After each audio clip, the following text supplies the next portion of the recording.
Yesus nggak mungkin juru selamat. Kenapa? Karena dia lahir di kandang. Kalau dia anak Allah nggak mungkin di kandang, harusnya hotel.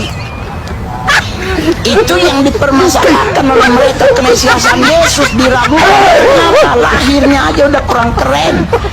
Yang lain lahirnya di istana, kita lahirnya di kandang domba.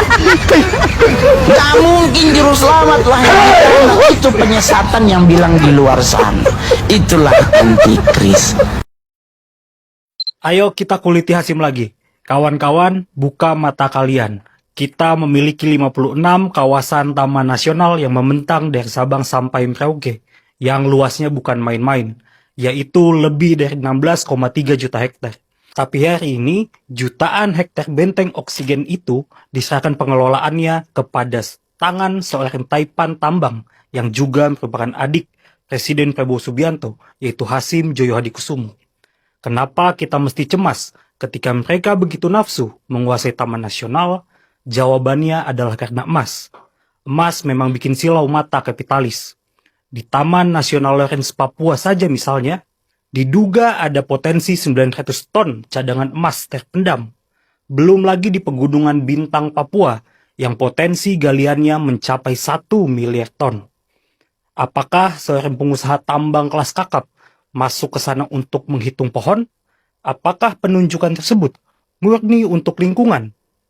Kita patut menduga bahwa ini adalah maksud terselubung untuk memetakan harta karun yang selama ini terkunci status hutan lindung. Lihatlah apa yang terjadi saat ini. Di Taman Nasional Gunung Halimun Salak sudah terdeteksi lebih dari 1.400 titik tambang ilegal sejak tahun 90-an. Di Mata Lawa NTT, tambang emas merusak lanskap hutan dan air bersih diracuni dengan limbah tambang. Jika pengelolaannya adalah orang yang punya kepentingan bisnis besar, apakah Satgas ini dibentuk untuk menjadi stempel sakti untuk melegalkan perampokan emas? Apakah izin khusus akan dijual di wilayah lindung seperti Bukit Sanggul Bengkulu yang cadangannya diduga melebihi 1 juta ons emas?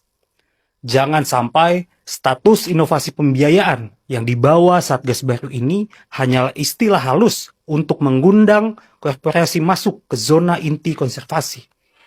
Kita takut Taman Nasional yang mestinya jadi warisan anak cucu kita malah berubah menjadi konsesi tambang yang dilegalkan atas nama investasi. Hutan Indonesia adalah sistem penyangga kehidupan, bukan komoditas pasar gelap, apalagi properti pribadi dinasti Joyo Hadikusumo. Jangan biarkan 16 juta hektar ini menjadi bancakan oligarki.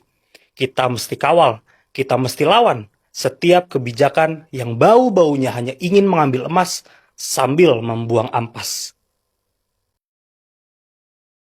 10 perusahaan milik Prabowo Subianto.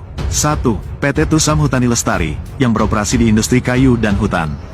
2. PT Nusantara Kaltim Coal, yang beroperasi dalam bidang batubara. 3. PT Tidar Kerinci Agung, yang beroperasi dalam bidang produksi minyak kelapa sawit. 4. PT Jaladri Nusantara, yang beroperasi dalam bidang perikanan. 5. PT Nusantara Energindo Coal, yang beroperasi dalam bidang tambang batubara. 6. PT Tanjung Redep Hutani, yang beroperasi di industri kayu dan hutan. 7. PT Erabara Persada Nusantara, yang beroperasi dalam bidang tambang batubara. 8. PT Kertas Nusantara, yang beroperasi dalam sektor kertas. 9. PT Nusantara Wahau Coal, yang beroperasi dalam industri tambang. 10. PT Nusantara Energi, yang bergerak di industri tambang, batubara, dan perkebunan. Rupiah melemah. Lah, kata siapa melemah? Kata saya enggak. Ini saya punya duit 25.000, masih bertahan dari minggu lalu. Terus makannya gimana? Kalau soal makan saya nggak pusing. Kan ada yang pernah bilang, saya yang bertanggung jawab. Kalau bangsa ini lapar, saya yang tanggung jawab. itu, ngapain pusing cari makan? Makanya saya betah jadi pengangguran. Ingat, coba kalau saya kaya. Saya kerja, saya kaya, saya sombong. Saya sombong, dibenci Tuhan. Dibenci Tuhan, masuk neraka. Daripada saya masuk neraka, mending saya jadi pengangguran. Terus enaknya, ada yang jamin makannya.